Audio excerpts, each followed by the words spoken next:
पे लगना चाहिए। कबड्डी का मैच देखने में मुखिया जिंदाबाद।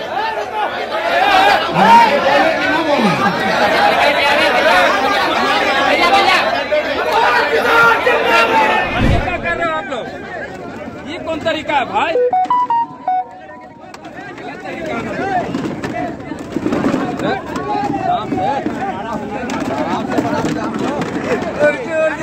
जा रहा भाई।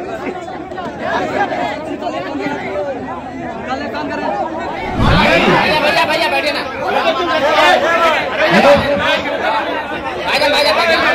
दूसरे उम्मीदवार के तौर पर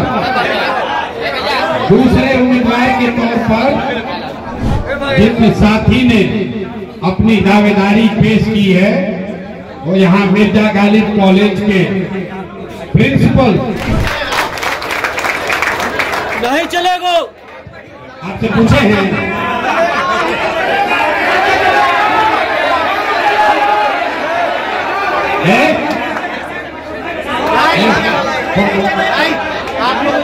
देखिए ये जन सुराज का महफिल है, ये जन सुराज का मजलिस है। इत्मीनान से सुनिए और इसके ईमानदारी पर शुद्धता और इसके प्रोसेस पर उंगली मत उठाइए। परिणाम सुने बगैर नारा लगाओगे तो गर्दन कट जाएगा। शांति से बैठिए। तो वीडियो आपने देखा, ये जनसुराज पार्टी के नेता प्रशांत किशोर हैं जो अपनी पार्टी को चुनाव के मैदान में उपचुनाव में उतार रहे हैं। लेकिन इन्होंने जिस उम्मीदवार की घोषणा की है बिहार के 4 सीटों पर, उसमें जाति समीकरण और जमात का समीकरण का इन्होंने बड़ा ख्याल रखा है। बक्सर के रामगढ़ सीट पर जब इन्होंने उम्मीदवार उतारा तो वहां से राजपूत उम्मीदवार उतारा, और बेलागंज में जब ये उम्मीदवार उतारने जा रहे हैं तो ये मुस्लिम समाज से उम्मीदवार उतार रहे हैं। और इस बात का ऐलान ये खुद कर रहे हैं कि बेलागंज के हिंदुओं ने कहा कि मुसलमानों को टिकट दिया जाए, इसलिए हिंदू भाई के पक्ष में आप ताली बजाकर इनका स्वागत करिए कि इन्होंने मुसलमानों को टिकट देने की बात कही है। और प्रशांत किशोर एक नहीं बल्कि 5 मुस्लिम उम्मीदवार को मंच पर लाते हैं और कहते हैं कि इन उम्मीदवारों को जो है इनमें से किसी एक को चुनना है, ये संभावित उम्मीदवार हैं और ये 5 लोग किसी एक सीट के लिए दावेदार बनकर आए हैं। इनमें कई लोग अपना नाम वापस भी ले लेते हैं, इसके लिए भी धन्यवाद होना चाहिए। तो प्रशांत किशोर टिकट बांटने का अपना फॉर्मूला है वो बता रहे हैं कि किस फॉर्मूले पर वो टिकट बांट रहे हैं। बेलागंज में मुस्लिम समाज से उनको उम्मीदवार चाहिए, मुसलमानों को एकजुट करने के लिए, एक मैसेज देने के लिए प्रशांत किशोर ये प्रयोग कर रहे थे। दरअसल जनसुराज पार्टी में प्रशांत किशोर जिस तरीके से टिकट बांटना चाहते हैं वो मंच पर जैसे ही उम्मीदवार का नाम लिए कि नीचे बवाल हो गया। पहली बार प्रशांत किशोर को इस तरीके का एहसास हुआ कि शायद ये उनका मंच है, लेकिन इस मंच पर यह क्या हो रहा है। प्रशांत किशोर कह रहे हैं कि यह जनसुराज की महफिल है, यह जनसुराज की मजलिस है, इसमें आप इस तरीके की हरकत नहीं कर सकते हैं। यहां किसी के जिंदाबाद मुर्दाबाद के नारे नहीं लगाए जा सकते हैं, यहां प्रशांत किशोर का भी नारा नहीं लगेगा। दरअसल जिस उम्मीदवार के, जिस प्रत्याशी के संभावित नाम की वो चर्चा कर रहे थे, दूसरे प्रत्याशी के लोग भी उसी कार्यक्रम में पहुंचे हुए थे और वो सीधे तौर पे कह रहे थे कि ये उम्मीदवार नहीं चलेगा। प्रशांत किशोर ने कहा कि हमने आपसे पूछा नहीं है कि कौन चलेगा कौन नहीं चलेगा। फिर क्या था, पीछे से मुर्दाबाद और जिंदाबाद के नारा लगने लगा और प्रशांत किशोर के सामने भारी मुसीबत हो गई। प्रशांत किशोर एक एक करके 5 लोगों का नाम गिना रहे हैं। कई बुद्धिजीवी हैं, आसपास के कॉलेज में पढ़ाते हैं, कई लोग अपने इलाके के सम्मानित हैं, पीके उनमें से चुनाव कर रहे हैं। प्रशांत किशोर चुनाव के पहले ही लोगों में जिस तरीके के मैसेज देना चाहते हैं कि भाई मुस्लिम समाज में अगर 2, 3, 4, 5 गुट है तो वो गुट किस तरीके से अलग अलग, नतीजा देखिए प्रशांत किशोर मंच से ज्ञान देते रहे, हिदायतें देते रहे, महात्मा गांधी की तस्वीर वाले झंडे की सीख देते रहे, लेकिन कार्यक्रम में जमकर कुर्सियां चली, कुर्सियां टूट गई। कुछ तस्वीरें भी पड़ी हुई है, उन तस्वीरों को भी देख लेते हैं। देखिए किस तरीके से यह प्रशांत किशोर के कार्यक्रम का यह मंच था और नीचे यह कुर्सी आपके मोबाइल स्क्रीन पर भी दिखाई पड़ रही है। देखिए कैसे कुर्सी चल रही है और ये कुर्सी टूट गई, ऐसी धाराशायी हो गई है। तो इस तरीके से जहां प्रशांत किशोर के जनसुराज वाले कार्यक्रम में जमकर कुर्सियां चली है, अब प्रशांत किशोर बिहार की सियासत में अपनी पार्टी को राजनीतिक पार्टी बनाने के लिए ऐलान तो कर चुके हैं। उन्होंने यह भी ऐलान किया कि 2025 का चुनाव लड़ना है, 2025 में सत्ता की कुंजी अपने पास रखनी है। लेकिन हाल में विधानसभा की 4 सीटों के लिए इलेक्शन कमीशन ने घोषणा कर दी। अब पीके कह रहे हैं कि अपनी पार्टी की शुरुआत इन 4 सीटों से हम करेंगे। चारों सीट पर उम्मीदवार उतारने का ऐलान कर चुके प्रशांत किशोर ने जब रामगढ़ सीट पर अपने उम्मीदवार का ऐलान किया तो कोई शोर शराबा नहीं हुआ। दरअसल प्रशांत किशोर रामगढ़ की सीट पर उम्मीदवार उतारने में जिस तरीके से जाति समीकरण को उन्होंने, जिस उम्मीदवार को उन्होंने उतारा है, उनका समीकरण वहां फिट बैठा। लेकिन बेलागंज जहां राजद के विधायक हुआ करते हैं सुरेंद्र यादव, जो अब सांसद बन चुके हैं, तो उनके इस्तीफे के बाद यह सीट खाली हुई थी। वो पहले जेडीयू में रहे, फिर राजद में रहे, बिहार सरकार में मंत्री बने, तो लंबे समय से बेलागंज इलाके पर सुरेंद्र यादव का जो है वो कब्जा रहा।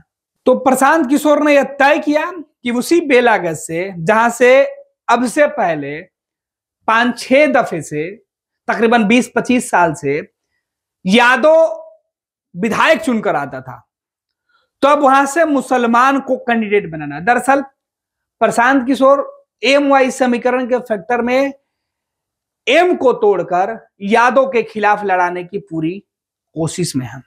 दरअसल राजद की तरफ से यादव समाज से आने वाला उम्मीदवार मैदान में हो सकता है, जनता दल यूनाइटेड की तरफ से भी यादव समाज का उम्मीदवार हो सकता है।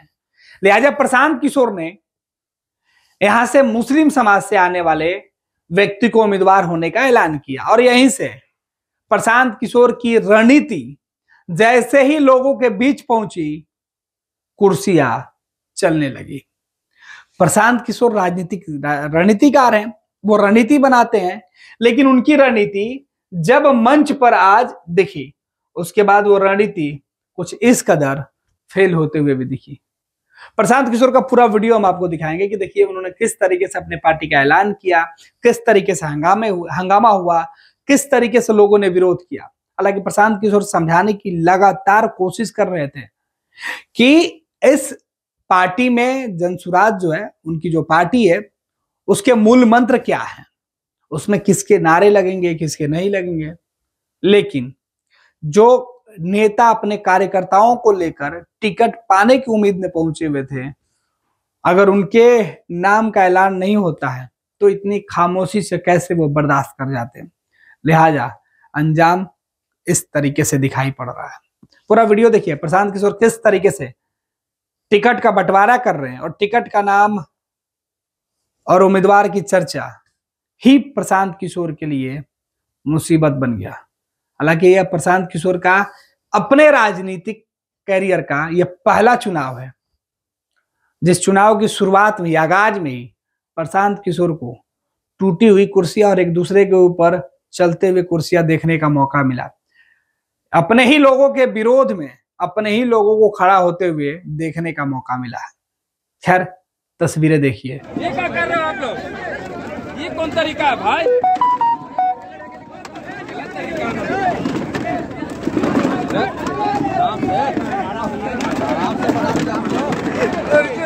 निकल जा रहा भाई।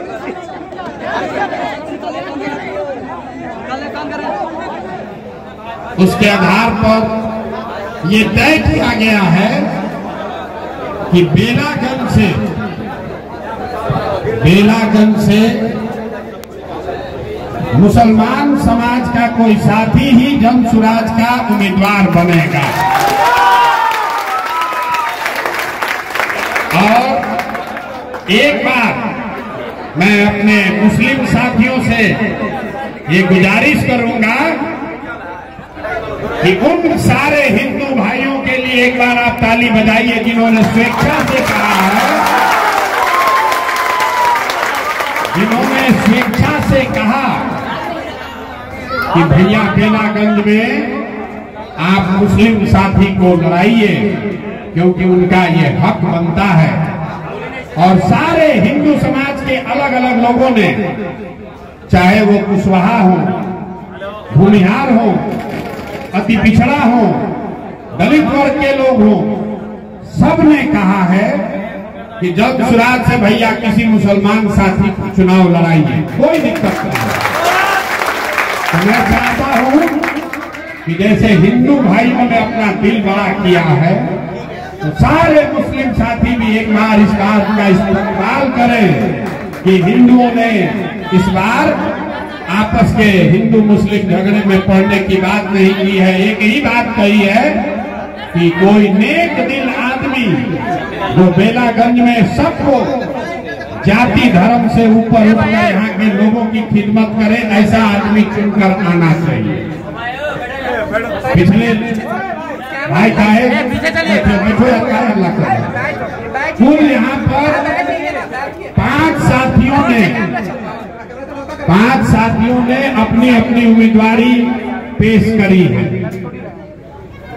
पहले उम्मीदवार के तौर पर अमजद साहब का नाम,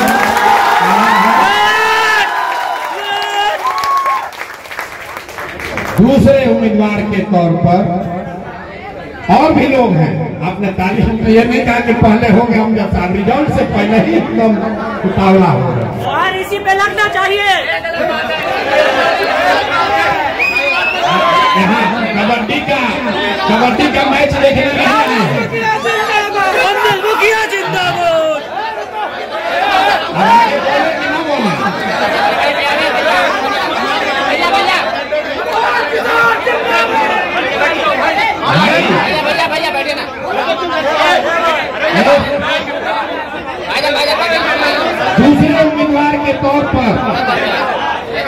दूसरे उम्मीदवार के तौर पर जिन साथी ने अपनी दावेदारी पेश की है वो यहाँ मिर्जा गालिब कॉलेज के प्रिंसिपल सरफराज साहब हैं।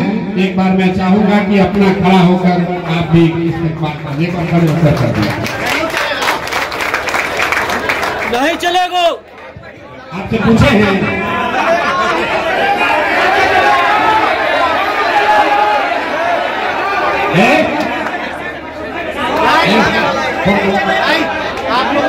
देखिए, ये जन सुराज का महफिल है, ये जन सुराज का मजलिस है। इत्मीनान से सुनिए और इसके ईमानदारी पर, शुद्धता और इसके प्रोसेस पर उंगली मत उठाइए। परिणाम सुने बगैर नारा लगाओगे तो गर्दन कट जाएगा। शांति से बैठिए, आप हम पर दबाव नहीं बना सकते।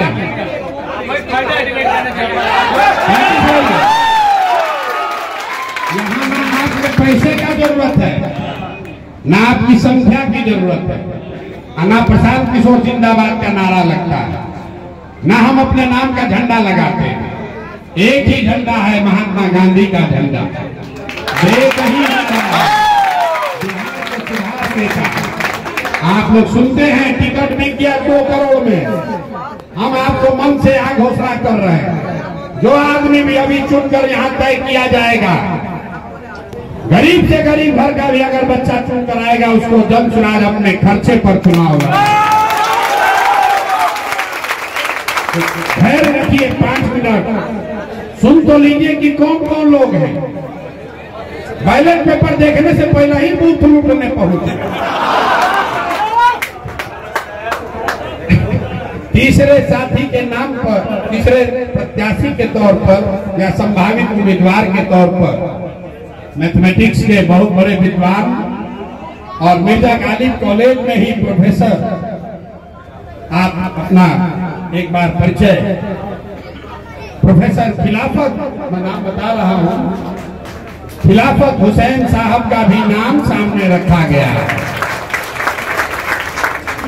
चौथे संभावित उम्मीदवार के तौर पर जिनका नाम कंसिडरेशन में रखा गया, मैं ये भी घोषणा करना चाहता हूं कि 2 बरस से हम लोग ये कोशिश कर रहे थे कि वो जन सुराज में आए। यहाँ पर एक स्कूल चलाने वाले हमारे साथी मुस्तकीम साहब, इनका नाम भी आया है और इन्होंने 2 बरस तक ये कहा कि नहीं, हमको चुनाव नहीं लड़ना। लेकिन अभी जब ये कहा गया कि भाई ये प्रक्रिया ओपन है, ट्रांसपेरेंट है, तो इन्होंने भी अपना नाम दिया है कि अगर सबकी सहमति होगी तो मैं भी हो सकता हूं। तो एक मुस्तकीम साहब हो गए, एक प्रोफेसर खिलाफत साहब हो गए, एक सरफराज साहब हो गए और एक अमजद भाई हो गए। इसके अलावा 2 लोगों ने अपनी दावेदारी और पेश की थी जिन्होंने वापस कर लिया है। वो है एक मुखिया जी, दानिश जी, खड़े होकर एक बार इनका भी स्वागत कर लीजिए। तो सब लोग एक होकर वोट दें, इसके लिए इन्होंने अपनी दावेदारी अमजद साहब के पक्ष में वापस ली। भारतीय जनता पार्टी का सदस्य बनने के लिए 8800002024 पर मिस्ड कॉल करें। निवेदक भारतीय जनता पार्टी बिहार। 26 वर्षों में 17,000 से अधिक डॉक्टर बना चुका बिहार एवं झारखंड के छात्रों के बीच विश्वसनीय संस्थान गोल। 26 वर्षों में 17,000 से अधिक डॉक्टर बना चुका बिहार एवं झारखंड के छात्रों एवं अभिभावकों के बीच सर्वाधिक विश्वसनीय एवं लोकप्रिय संस्थान गोल, नेशंस लीडिंग इंस्टीट्यूट। हमारा विश्वास गोल के साथ।